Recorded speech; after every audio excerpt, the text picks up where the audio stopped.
बिस्मिल्लाहिर्रहमानिर्रहीम। अस्सलाम वालेकुम। उम्मीद है आप सब लोग खैरियत से होंगे।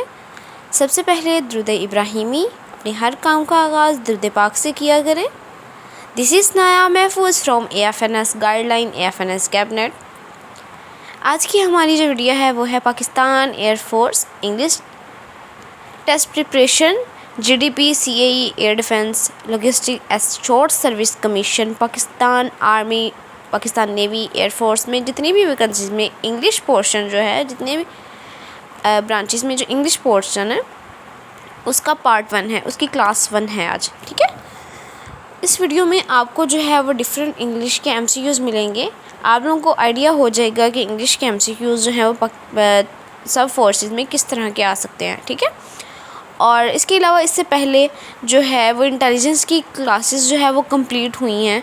ठीक है, आप लोग वो भी लाजमी अटेंड करें ताकि आप लोगों को ज़्यादा से ज़्यादा इन्फॉर्मेशन मिल सके, आप लोगों की ज़्यादा अच्छी तैयारी हो सके। इसके अलावा अगर आप लोग अभी तक मेरे चैनल पर नए हैं तो लाजमी सब्सक्राइब करें, अपने फ्रेंड्स के साथ शेयर करें ताकि उनकी भी हेल्प हो सके।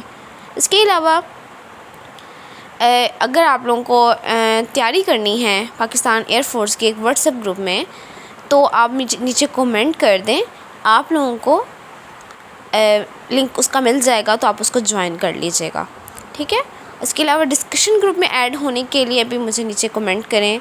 इसके अलावा अगर आप लोगों को पिछली वीडियो में किसी में कन्फ्यूजन थी तो उसका लिंक जो है वो पेस्ट कर दें, आपको समझा दिया जाएगा। हमारा जो फर्स्ट क्वेश्चन है वो है choose correct form of verb he said. अब इस क्वेश्चन में हमने करेक्ट फॉर्म ऑफ वर्ब जो है वो चूज़ करनी है। ठीक है, he said that he dash a lawyer, तो ही सेड डैट पास्ट है। ठीक है, अगर एक पोर्शन में जो है वो पास्ट हो तो नेक्स्ट वाले में भी पास्ट होगा। ठीक है, ही सेड जो है ये पास्ट टेंस है। ठीक है, तो हमारे पास नेक्स्ट आ जाएगा ही वॉज अ लॉयर। ठीक है, क्लियर हो गया, मतलब नेक्स्ट भी past second form of verb आएगी। क्लियर, वाज आएगा। ठीक हो गया। नेक्स्ट है हमारे पास choose correct form of verb he dash 10 miles daily. He dash 10 miles daily, तो यहाँ पे माइल्स है, एस या ES का इजाफा हो रहा है, प्रेजेंट इंडेफिनिट टेंस है तो ही वॉक्स आएगा। ठीक है, ही वॉक्स 10 माइल्स डेली। नेक्स्ट है हमारे पास अली टुक अ मोमेंटस डिसीजन। यहाँ पे डिसीजन के स्पेलिंग जो है वो थोड़े से रॉन्ग हो गए हैं। अंडरलाइन वर्ड्स मीन, अब हमने ना मोमेंटस का मीनिंग बताना है और अगर इसका मीनिंग हम देखें तो इसका मतलब होगा एक लम्हा। ठीक है, मोमेंट का लफ्ज़ी मतलब, लेकिन यहाँ पे हमने उसका सिनोनिम बताना है। ठीक है, अगर इसका मीनिंग देखें तो हम वो तो बनेगा क्विकली, लेकिन अगर हम सिनोनिम देखें तो बनेगा वेरी इंपॉर्टेंट। ठीक है, मतलब नॉट क्विकली, बहुत आराम से बहुत तसल्ली के साथ डिसीजन लेना, इसका ये मतलब बनेगा वेरी इंपॉर्टेंट। ठीक है, तो यही इसका राइट आंसर होगा। क्लियर हो गया। नेक्स्ट है I saw the rear light burning underline word means. अब रियर जो है वो दो तरह के होते हैं, एक होता है REAR मतलब बैक, और एक होता है RARE रेयर, बहुत कम होना, नायाब होना। ठीक है, जो चीज़ कम मिले, जो इजीली दस्तयाब ना हो, वो होती है। तो REAR का मतलब होता है बैक, तो यहाँ पे इसका जो मीनिंग है वो होगा ऑप्शन बी, बैक जो है वो इसका राइट आंसर होगा। ठीक है, तो यहाँ पे आपने ध्यान से इसको सोल्व करना है कि मतलब ये पढ़ने में एक जैसे हैं लेकिन इनके स्पेलिंग जो है वो थोड़े से डिफरेंट हैं, RARE और REAR। यह है रेयर बैक। ठीक है, I saw the rare light burning. Clear हो गया, इसका मतलब जो होगा वो बैक होगा। ओके, नेक्स्ट देखें after the rain a wondrous light will fill underline word mean. अब यहाँ पे हमने ना वंडरस का मीनिंग बताना है। वंडरस का मतलब होता है चमकदार। ठीक है, तो आपको पता है ना जब रेन होती है तो लाइट जो है वो किस तरह सब क्लियर हो जाता है और लाइट जो है वो एक चमक रही होती है। ठीक है, आसमान जो है वो चमक रहा होता है, तो वो वाले वंडर्स का हमने मीनिंग बताना है, तो उसका मतलब होगा शाइनिंग। ठीक है, तो शाइनिंग जो है ये इसका राइट आंसर है। क्लियर। नेक्स्ट है हमारे पास nevertheless that is the proposition underline word mean. अब ये प्रपोजिशन नहीं है, ये प्रोपोजिशन है। प्रोपोजिशन का मतलब होता है एडवाइस करना, नसीहत करना, सजेशन देना। ठीक है, तो यहाँ पे इसका जो मतलब है वो है सजेशन देना। क्लियर, ऑप्शन ए जो है ये इसका करेक्ट आंसर होगा। क्लियर हो गया। नेक्स्ट है हमारे पास सच और such ridiculous houses the earth peoples build underline word means. Ridiculous जो है इसका मतलब होता है अजीबोगरीब, हट के होना, ठीक है, सबसे डिफरेंट वन होना। तो इसमें यहाँ पे जो है इसका मीनिंग जो है वो आएगा स्ट्रेंज, ठीक है। स्ट्रेंज जो है यहाँ पे राइट ऑप्शन जो है वो बनेगा, इसका राइट आंसर जो है वो स्ट्रेंज होगा। क्लियर हो गया, ठीक है। Ridiculous, strange. Next, he issued a decree to shed the blood of a person for the help of the king, ठीक है। अब ये जो क्वेश्चन है ये आपकी इंग्लिश की जो स्टोरीज़ है ना उनमें से आए हुए हैं, ठीक है। और ये जो है ये ज़्यादातर पीएफ मतलब जीडीपी, सीए, लॉजिस्टिक ब्रांच और जेएजी, ठीक है, इन सब में आता है। मतलब ज़्यादातर ये पीएफ में होता है, तो ये पीएफ में सबके लिए सेम है वीडियो, ठीक है। और ये जो है ये आपकी इंग्लिश की जो स्टोरीज़ हैं फर्स्ट या सेकेंड ईयर में उनमें से ये क्वेश्चन आया हुआ है, ठीक है। और इसमें जो है ये पूछ रहा है कि बादशाह की हेल्थ के लिए नौजवान को कत्ल करने का हुक्म जो है वो किसने दिया था, किंग ने, काजी ने, नौशहरवा ने या जज ने। तो यहाँ पे जो हुक्म दिया था वो दिया था काजी ने, ठीक है। तो बी ऑप्शन जो है वो इसका राइट ऑप्शन है। क्लियर। नेक्स्ट देखिए, what should I do oh God aghast underline the word mean is. So इसका जो मतलब होता है ना, 2-3 तरह के वर्ड होते हैं, ठीक है। अलॉस्ट होता है, अगास्ट होता है। जो अलॉस्ट होता है उसका मतलब होता है घबराया हुआ, परेशान, लेकिन अगास्ट जो है उसका मतलब होता है टेरिफाइड, ठीक है। तो यहाँ पे जो है इसका मतलब जो है ये टेरिफाइड है, ठीक है। उसके अलावा ये एक्सप्रेशन होता है जो कोई भी चीज़ देख के, लाइक अगर हम हैप्पी हों तो हमारे वाओ निकलता है ना, और अगर हम सैड हों तो ओह, मतलब ऑफ, इस तरह के वर्ड्स निकलते हैं। तो ये एक्सप्रेशंस होते हैं हमारे, ठीक है। तो यहाँ पे इसका मतलब जो है ये है टेरिफाइड। ऑप्शन सी जो है ये इसका राइट ऑप्शन है। क्लियर। नेक्स्ट है हमारे पास I met a traveller in antique land underline word means, ठीक है। तो यहाँ पे एंटीक का जो मतलब होता है वो होता है ओल्ड और रेयर, ठीक है, ओल्ड और रेयर। लेकिन अगर जो होगा वो अगर एंटीक नहीं होगा तो सिर्फ वो ओल्ड होगा, ठीक है। ओल्ड मतलब पुराना, और अगर एंटीक वर्ड है तो इसका मतलब है वो पुराना भी है और बहुत रेयर भी है। तो यहाँ पे इसका मतलब होगा इंसेंट, ठीक है। क्लियर हो गया। ऑप्शन बी जो है यहाँ पे इसका राइट ऑप्शन होगा। नेक्स्ट है हमारे पास how many dollars dear Della save to buy a gift for Jim. ये भी एक स्टोरी है, ठीक है।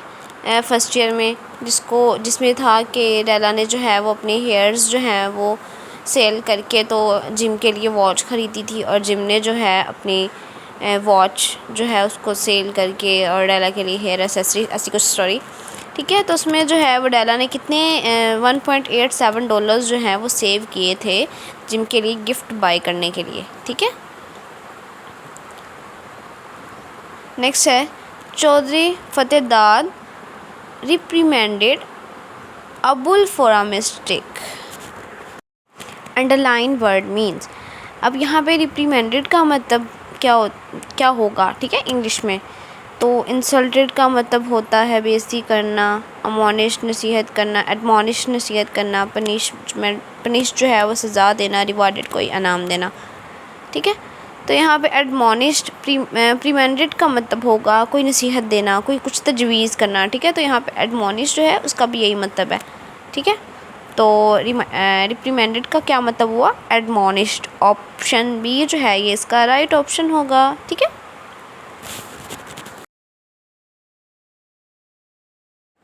नेक्स्ट है हमारे पास finally the mayor discharge Hibbert, ठीक है। ये भी एक स्टोरी की एक लाइन है। तो यहाँ पे अंडरलाइन वर्ड मीन मतलब डिस्चार्ज का जो है वो क्या मतलब होता है।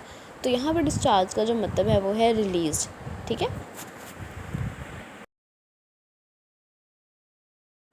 नेक्स्ट है हमारे पास they slumber on with paws across, ठीक है। Underline word means.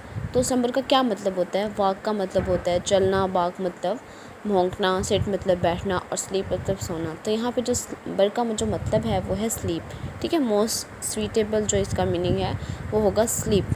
Clear. Option A जो है ये इसका राइट ऑप्शन होगा। नेक्स्ट है हमारे पास was I bothering you when I turn that corner underline word means.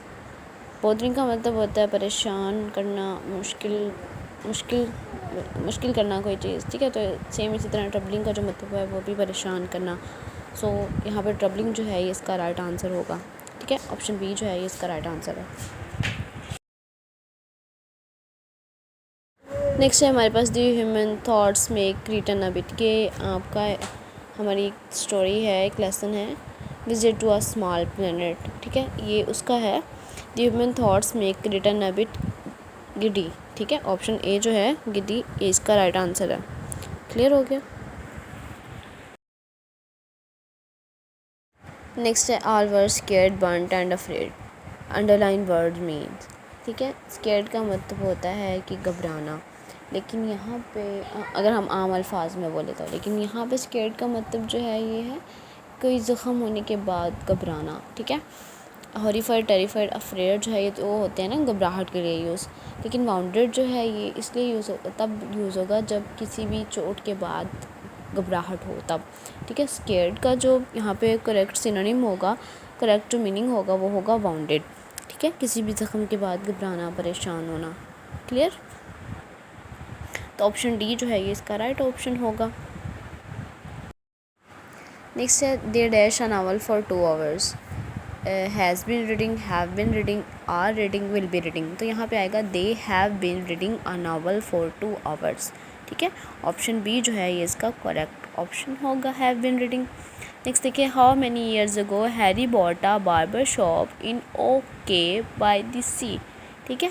ये भी एक वो पर्ल वाली एक स्टोरी थी, एक नावल था उसमें था ये, ठीक है।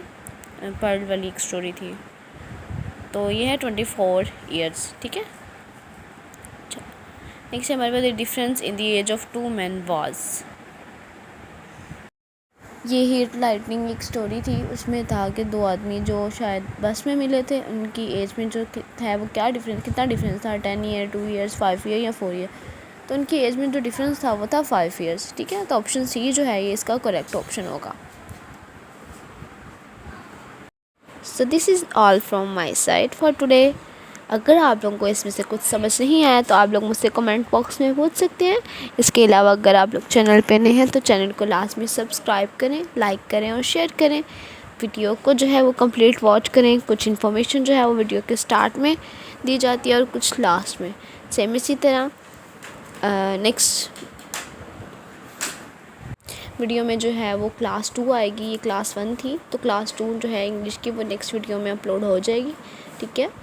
तो अपना ख्याल रखें, दुआ में याद रखें। मुझे दें इजाज़त। अल्लाह हाफिज़।